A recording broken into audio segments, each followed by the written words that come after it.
నేను మీ అమర్నాథ్ పాకల్పాటి మాటే మంత్రం కార్యక్రమానికి స్వాగతం.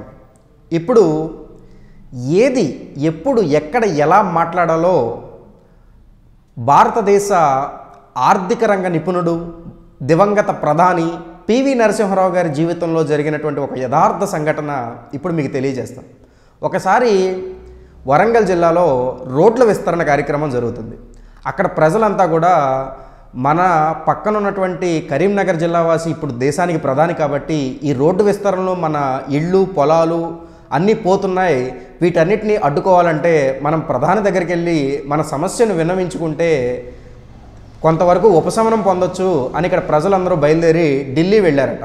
అప్పుడు ప్రధానమంత్రి కార్యాలయానికి ఈ యొక్క అనుమతి పత్రం కోసం ఒక వ్యక్తి వెళ్ళి అడిగినప్పుడు ఆ ప్రధానమంత్రి కార్యాలయం నుంచి మీరు ఎందుకు వచ్చారు, మీ సమస్య ఏంటి, ఇవన్నీ అడిగినప్పుడు పివి నరసింహారావు గారి దగ్గరికి వెళ్ళాలి, ఇలా మా సమస్యను చెప్పుకోవాలంటే ఆ ప్రధానమంత్రి కార్యాలయం అనుమతించిందంట.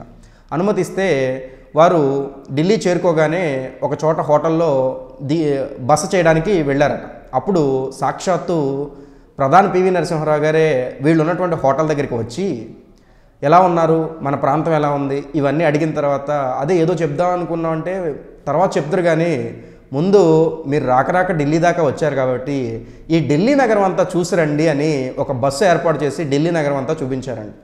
అయితే ఆ రోజు ఢిల్లీ నగర పర్యటన మొత్తం పూర్తి చేసుకుని సాయంత్రం 5 గంటలకు వీళ్ళు బస్ చేసినటువంటి హోటల్కి వచ్చిన తర్వాత అప్పుడు పివి నరసింహారావు గారు మళ్ళీ వచ్చి ఏంటి ఏదో చెప్పాలని అన్నారు ఉదయం అని అడిగితే అప్పుడు వాళ్ళందరూ ఇలా రోడ్లు పోతున్నాయి, అవి పోతున్నాయి, ఇవి పోతున్నాయి అని చెప్పారట. అప్పుడు పివి నరసింహారావు గారు ఇవాళ ఢిల్లీ చూశారు కదా, ఎంత చక్కగా ఉంది, ఎంత పెద్దగా ఉంది, రోడ్లు ఎంత విశాలంగా ఉన్నాయి, అందుకే మన వరంగల్ని కూడా అలా తీర్చిదిద్దామని నా ఆకాంక్ష అని ఒక చిన్న మాట చెప్పి మొత్తం సమస్యను పరిష్కరించారు.